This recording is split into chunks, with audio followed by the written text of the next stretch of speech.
రీసెంట్గా జరిగిన గద్దర్ అవార్డ్స్లో మన ఐకాన్ స్టార్ అల్లు అర్జున్ రేవంత్ రెడ్డి గారి చేతుల మీదుగా అవార్డు తీసుకున్నాడు. అదే ఈవెంట్లో అల్లు అర్జున్ ఆయనని పర్మిషన్ తీసుకుని ఒక డైలాగ్ చెప్పాడు. అదొకసారి మీరు కూడా వినండి.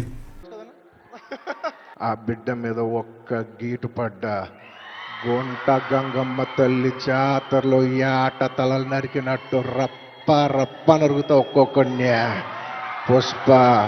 పుష్పరాజ్ అస్సలు తెగ్గేదేలే.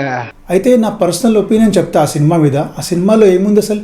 పాన్ పరాగులు తినటం, ఎమ్మెల్యేలని కొనటం, ఆ ఎర్రచందనాన్ని స్మగ్లింగ్ చేయటం, మొత్తం రాజ్యాంగాన్ని ఉల్లంఘించిన సినిమా.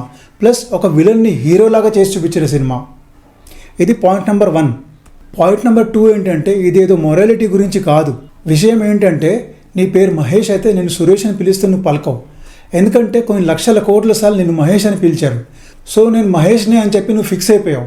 అలాగే చాలాసార్లు వైలెన్స్ని ఎంకరేజ్ చేసే సినిమాల్ని చూస్తే, ప్లస్ డబల్ మీనింగ్ జోక్ని ఎంకరేజ్ చేసే జబర్దస్త్ని చూస్తే మన మైండ్ కూడా అలాగే తయారవుతుంది.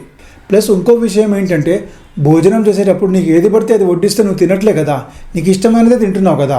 మరి అలాంటప్పుడు సినిమా చేసేవాళ్ళు ఏది పడితే అది తయారు చేసి ఫుల్గా మార్కెటింగ్ చేసి మన మీదకి వదిలితే అవన్నీ ఎందుకు చూస్తున్నాం మనం? చాలాసార్లు మార్కెటింగ్ చేస్తే మనకు చూడాలనిపిస్తున్నది. కానీ అలా కాకుండా నేను ఏం చూడాలనుకుంటున్నానో ఏం చూడొద్దు అనుకుంటున్నానో మనం ఎందుకు డిసైడ్ చేయట్లే? గౌతమ్ బుద్ధుడు అంటాడు you are what you think అని. సో ఎలాంటి కంటెంట్ కన్జ్యూమ్ చేస్తున్నామో మనం డిసైడ్ చేయగలగాలి. ఎందుకంటే మనిషికి ఉన్నంత డెసిషన్ మేకింగ్ కెపబిలిటీ ఏ జంతువుకి ఉండదు. ఇలాంటి ఆలోచించేటట్టు చేసే కంటెంట్ మన దగ్గర ఫుల్గా వస్తూ ఉంటుంది. సబ్స్క్రైబ్ చేసుకోండి. అలాగే లైక్ షేర్ కూడా చేయండి మీ ఫ్రెండ్స్కి.